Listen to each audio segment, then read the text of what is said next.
inside your cylinder. So do you understand? So there is another thing called fuel dispensing machine. Kini tó máa ń lò lẹ́kọ̀ọ́ ẹ ti mọ̀ tó náà dúró báyìí. It's an example of digital devices. So when about it, how many liter of petrol you want to buy? 5 liter. So you are saying you go. So and there are a lot of your calculator. Yes. Your calculator is a digital device. And the calculator needs to press. I want to add 20 plus 20. 20. That 20, what you buy information you want in here, Abi? Plus 20. You are saying it's lórí rẹ̀. You are for any 40. Anything that accept data, you are process here. You are saying you for any information. Such thing is an example of what?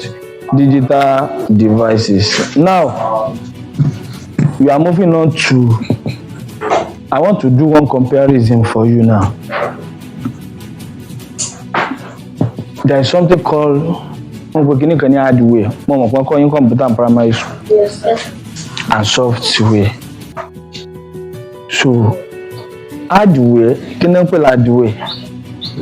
hardware, they are components, part of the computer, the part of the computer, the part of digital devices that can be touched and can be seen.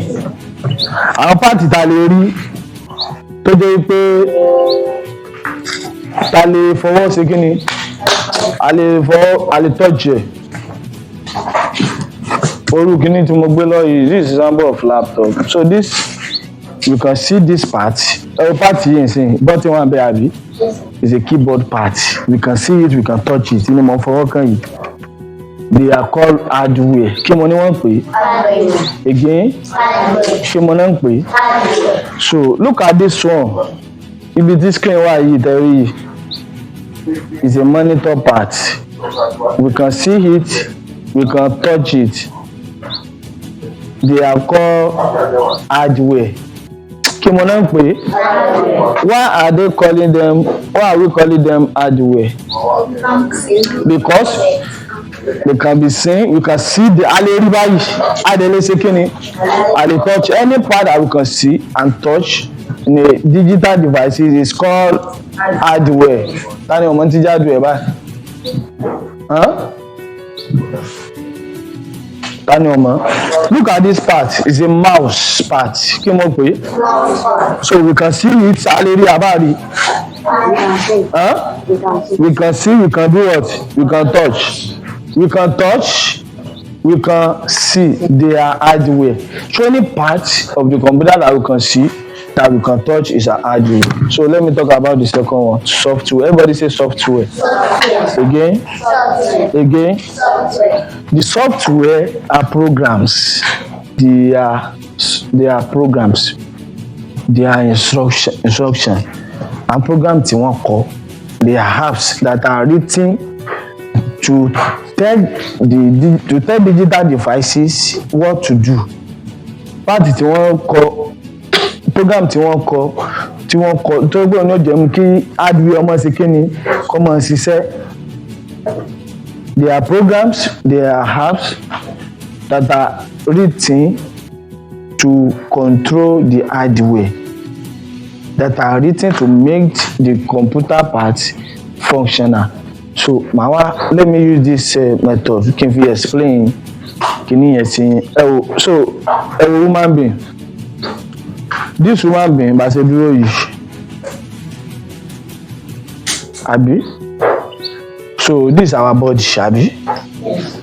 So I'm going to bá ti kú, tó kú bá ti kú báyìí. Ṣé body yẹn náà ó máa wà ńbẹ̀ àbí ò ní sí ńbẹ̀? Kí ló wá dé tá fi mọ̀ pé ó ti kú?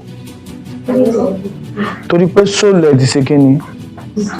Soul ti kò sí ẹ̀mí bẹ́ẹ̀ mọ́. So tí ó bá ti sẹ́mi bẹ́ẹ̀ mọ́, which means such thing is not more a human being, Abi. Bẹ́ẹ̀ náà ni computer. So computer has a soul. The soul of a computer is a software. So hardware ni part tá máa ń rí. Hardware níbi body wa yìí.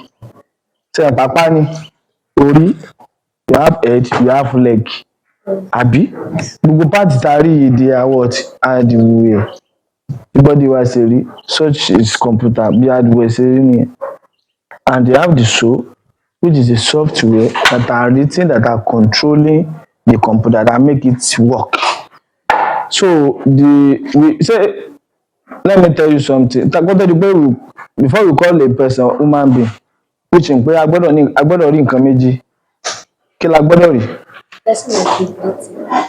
A gbọ́dọ̀ rí body, àbí a sì gbọ́dọ̀ rí kíni? Soul. Tó bá jẹ́ pé without body, tó bá jẹ́ pé soul nìkan ni tí kàn ń rìn káàkiri, can we call the person human being? So what about if you just see the body and no soul? Can we call the person human being? So the person is dead. So which means the computer also has a what? Soul. It has a what? A body.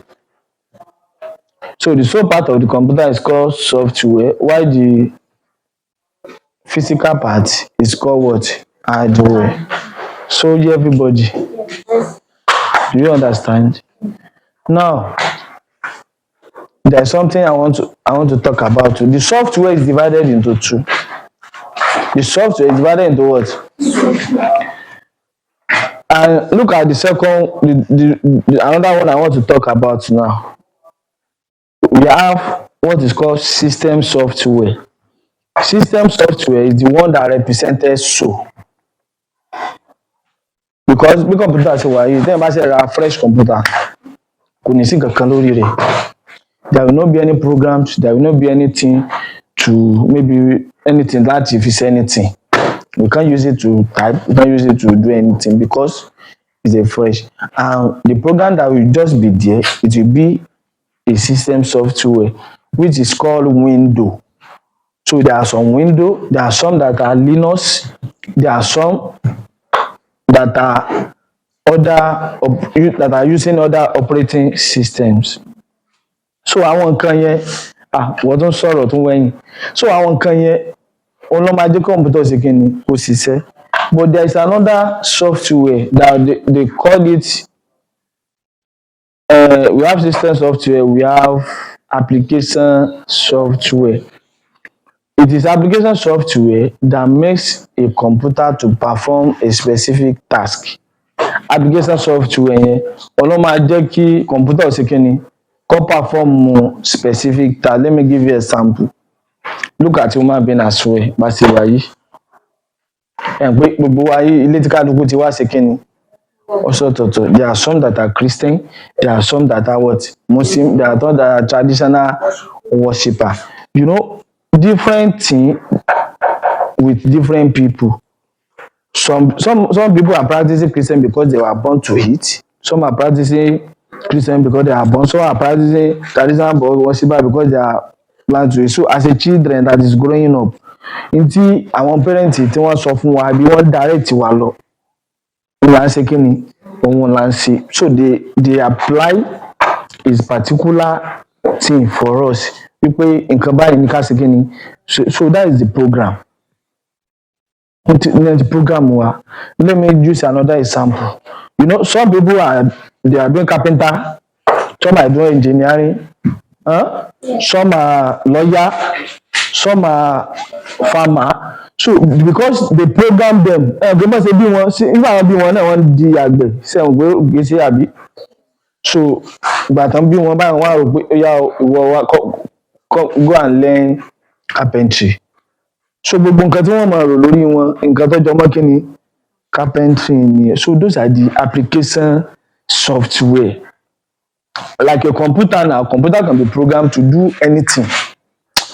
Am I with you? So nǹkan tó bá ti ní computer tó ti program ẹ̀ sí lórí, ìyẹn ò mọ̀ ṣe kí ni?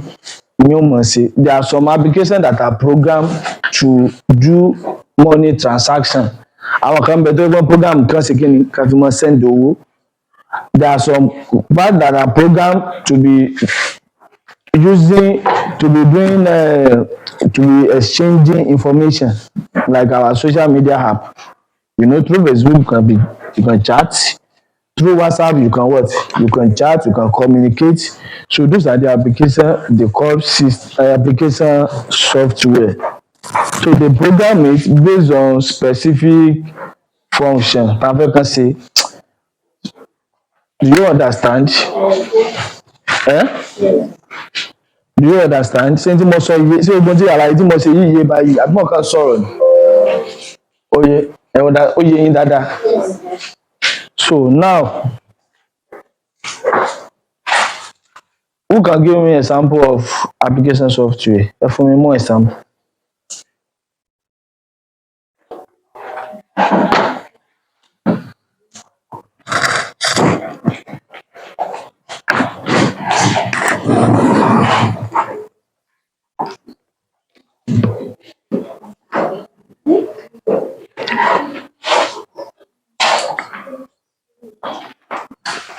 Oh yeah.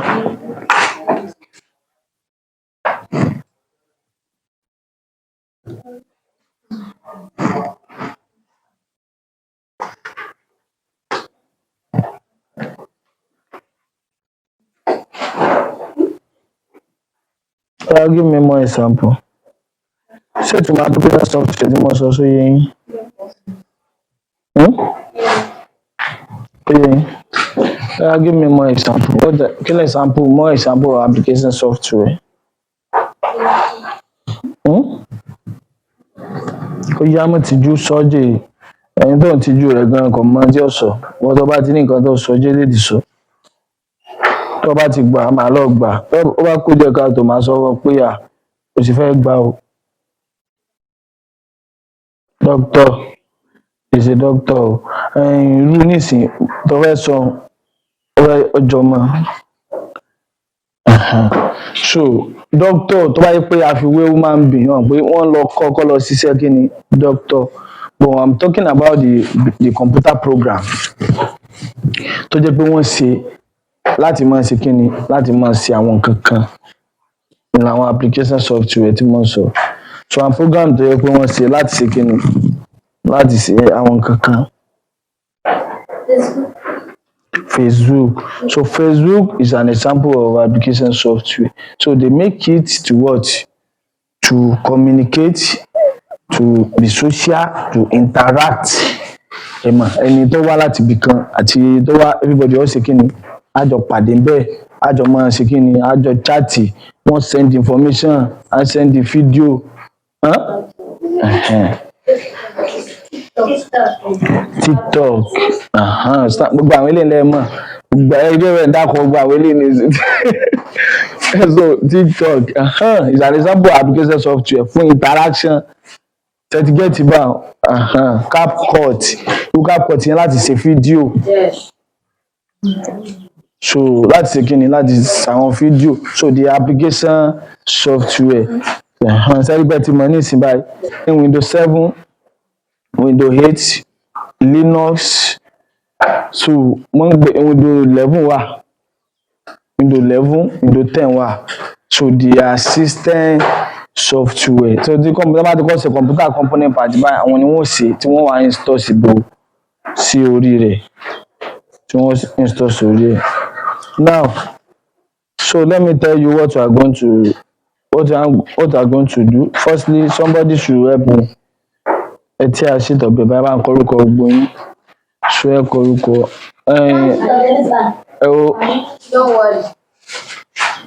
Ẹ kọ́rúkọ yín. Nọ́mbà àwọn parent yín bóyá bí WhatsApp number. Because this is a digital technology. Gbogbo tẹ́ mọ̀ sí ń bí báyìí, they are going to be digital. Mo ti mọ̀ kàn ní ẹ mú ẹ máa fi jọ́ọ̀tì ẹ máa fi kọ àwọn oríṣiríṣi nǹkan ṣe ti gbọ́. So ẹ máa fi jọ́ọ̀tì bẹ́ẹ̀ máa fi lé. Gbogbo tẹ́ mọ̀ sí pátá they are going to be what? Digital.